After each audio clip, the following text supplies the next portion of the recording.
મહત્વના સમાચાર પર નજર કરીશું। એક મહત્વપૂર્ણ સમાચાર સામે આવી રહ્યા છે, તેના પર નજર કરીએ। સુરત સિવિલ હોસ્પિટલ ખાતે હડતાલ સમેટાઈ છે, જે રેસિડેન્ટ તબીબો દ્વારા હડતાલ પાડવામાં આવી હતી, તેનો અંત આવ્યો છે। નવી સિવિલમાં ટ્રોમા સેન્ટરમાં સર્જરી વિભાગના રેસિડેન્ટ ડોક્ટરો હડતાલ પર ઉતર્યા હતા।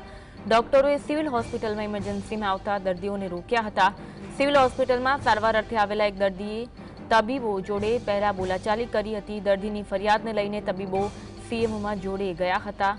સીએમઓ તબીબોને અયોગ્ય જવાબ આપતા બંને વચ્ચે બોલાચાલી થઈ। બોલાચાલી થતા ઇમરજન્સી ટ્રોમાની બહાર 108માં આવતા દર્દીઓને હોસ્પિટલમાં આવવા દીધા હતા। દર્દીએ કરેલા ઉદ્ધતાઈભર્યા વર્તનને લઈને આ સમગ્ર હોબાળો થયો।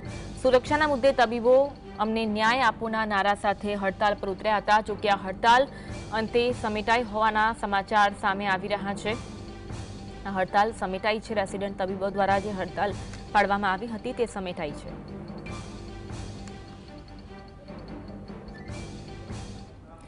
આજ અંગે વધુ વાત કરીશું।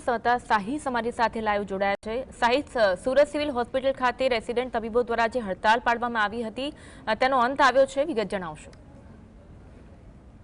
બિલકુલ થી ચોક્કસપણે અન્વયે ગત રોજ મોડી રાત્રે એટલે કે એક દર્દી જે છે તે નશાની હાલતમાં નવી સિવિલ હોસ્પિટલ ખાતે સારવાર અર્થે આવ્યો હતો અને દર્દીના સભા દ્વારા રેસિડેન્ટ તબીબ સાથે જે છે તે માથાકૂટ કરવામાં આવી હતી અને તબીબ જોડે માથાકૂટ કર્યા બાદ તબીબ દ્વારા સીએમઓને રજૂઆત કરવામાં આવી હતી। રજૂઆત કરવામાં આવી હતી કે પ્રોટેક્શન આપવામાં આવે અને જે નશાની હાલતમાં આવેલા દર્દી હોય કે તેમના સગા સંબંધીઓ માથાકૂટ કરી રહ્યા છે ત્યારે સિક્યોરિટી વધારવાની માંગ જે છે તે કરવામાં આવી હતી, પરંતુ સીએમઓ દ્વારા તબીબને યોગ્ય જવાબ ન આપવામાં આવ્યો હતો અને ઉડાવ જવાબ આપવાના કારણે મામલો જે છે તે ગરમાયો હતો અને રેસિડેન્ટ તબીબો હડતાલ પર ઉતર્યા હતા।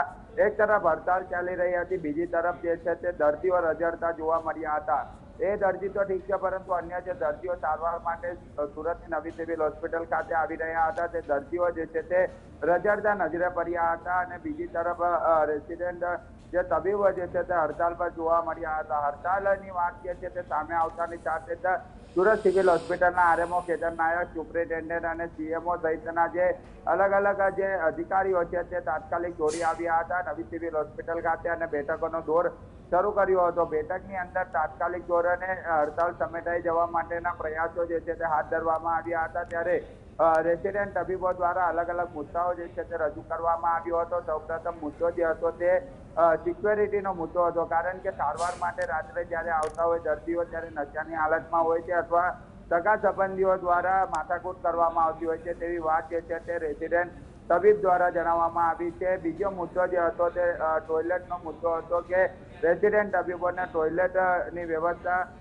કરવામાં આવે અને એક રૂમ બનાવવામાં આવે તેવી માંગ જે છે તે કરવામાં આવી હતી। એટલે અલગ અલગ જે મુદ્દાઓ જે રજૂ કરવામાં આવ્યા હતા અને જે મુદ્દાઓને ધ્યાનમાં રાખી સુપ્રિન્ટેન્ડન્ટ દ્વારા તમામ મુદ્દાઓ નોંધ કરવામાં આવ્યા છે અને બાહેધરી આપવામાં આવી છે કે 1 અઠવાડિયાની અંદર આનું નિરાકરણ આવી જશે, આવી વાત જે છે તે કરવામાં આવી છે। એટલે ચોક્કસપણે કહી શકાય કે જ્યારે બાહેધરી આપવામાં આવી હતી ત્યારે જે હડતાલ પર ઉતરેલા તમામ જે તબીબો હતા તે ફરી ફરજ પર ચડી ગયા હતા અને કોઈ પણ દર્દીને ફરીથી હાલાકી ન પડે તેને માટેના પ્રયાસો હાથ ધરવામાં આવ્યા હતા। પરંતુ અન્ય ચોક્કસપણે કહી શકાય જ્યારે રેસિડેન્ટ તબીબો હડતાલ પર ઉતર્યા હોય ત્યારે તેમની પણ માનસિકતા નેવે મૂકી ગઈ હોય તેવા પણ દ્રશ્યો સિવિલ હોસ્પિટલની અંદર જોવા મળ્યા હતા, કારણ કે લોહીલુહાણ હાલતમાં દર્દી જ્યારે એમ્બ્યુલન્સમાં આવી રહ્યો હોય અથવા તો જ્યારે એમરજન્સી વિભાગની અંદર હાજર હોય ત્યારે રેસિડેન્ટ તબીબ તેમની માનવતા નેવે મૂકીને હડતાલ પર જોડાયા છે, પરંતુ સારવાર નથી કરી રહ્યા। એટલે ચોક્કસપણે કહી શકાય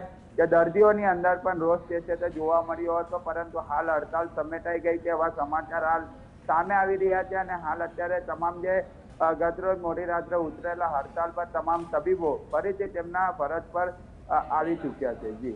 જી આભાર જોડાવા માટે અને માહિતી